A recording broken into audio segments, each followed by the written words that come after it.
Bonjour à tous et merci de nous suivre pour commencer l'actualité en Côte d'Ivoire avec l'ouverture aujourd'hui des épreuves écrites des examens à grand tirage 2021. En effet, 562 519 candidats affrontent ce matin le certificat d'études primaires et élémentaires ainsi que l'entrée en sixième sur toute l'étendue du territoire national. Après le CP, suivront les épreuves écrites du brevet d'études du premier cycle, le BPC, du 14 au 18 juin prochain. Ce communiqué du ministère d'État, ministère de la Défense, dans la nuit du lundi 7 juin 2021 aux environs de 21h, la localité de Toubo, située dans le département de Bouna et frontière du Burkina Faso, a été attaquée par des individus armés. Le détachement des forces armées de Côte d'Ivoire, prédéployé sur les lieux, a immédiatement réagi et repoussé l'ennemi. Le bilan provisoire fait état d'un soldat ivoirien décédé des suites de ses blessures. Aucune victime civile n'est à déplorer. Les opérations militaires de ratissage se poursuivent sur le terrain avec l'arrivée de renforts dépêchés dans la zone. Le chef d'état-major général des armées présente ses condoléances à la famille du soldat décédé, tout en saluant la prompte réaction des hommes ainsi que leur courage et leur détermination. Fait à Abidjan le 8 juin 2021, signé le général de corps d'armée Lassina Doumbia, chef d'état-major général des armées.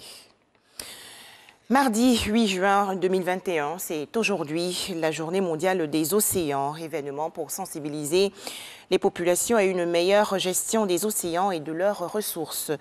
Thème retenu cette année 2021, océans, vie et moyens de subsistance. Pour en parler, Grace Kando. La Journée mondiale des océans est l'occasion de sensibiliser les populations sur les voies et moyens à explorer pour la conservation efficace et l'utilisation durable des océans, des mers, des ressources marines et côtières. Les océans, c'est 90% de l'eau sur la planète. Elles sont la source principale des pluies.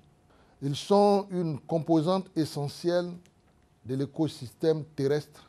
En effet, les océans sont une source de biodiversité, de nourriture et de vie. Selon l'Organisation des Nations Unies pour l'alimentation et l'agriculture, plus de 40% de la population mondiale vit à moins de 100 km des côtes. Une meilleure gestion des ressources marines et côtières s'avère par conséquent essentielle pour assurer la sécurité alimentaire à l'échelle de la planète. Des océans propres et des zones côtières bien aménagées permettent d'assurer la santé et la survie.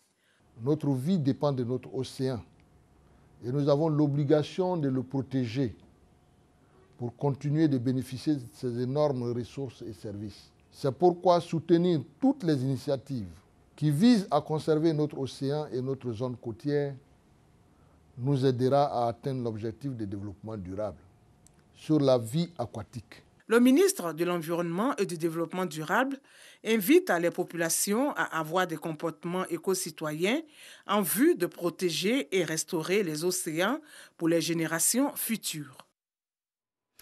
En image, direction la Cour pénale internationale de La Haye aux Pays-Bas où Ratko Mladic attend aujourd'hui le verdict des juges de la CPI sur son appel.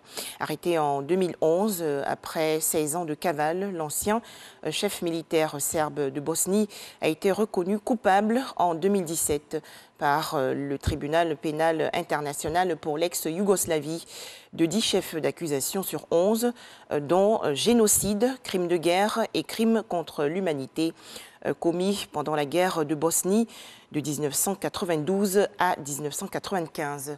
Ce conflit a fait quelques 100 000 morts et environ 3 millions de déplacés. Enfin, en Israël, le Parlement va se prononcer demain, mercredi 9 juin 2021, sur le vote de confiance au nouveau gouvernement dont sera exclu pour la première fois en 12 ans le Premier ministre sortant Benyamin Netanyahou. Voilà, merci de nous avoir suivis. L'information revient à 13h et ce sera dans le cadre du journal.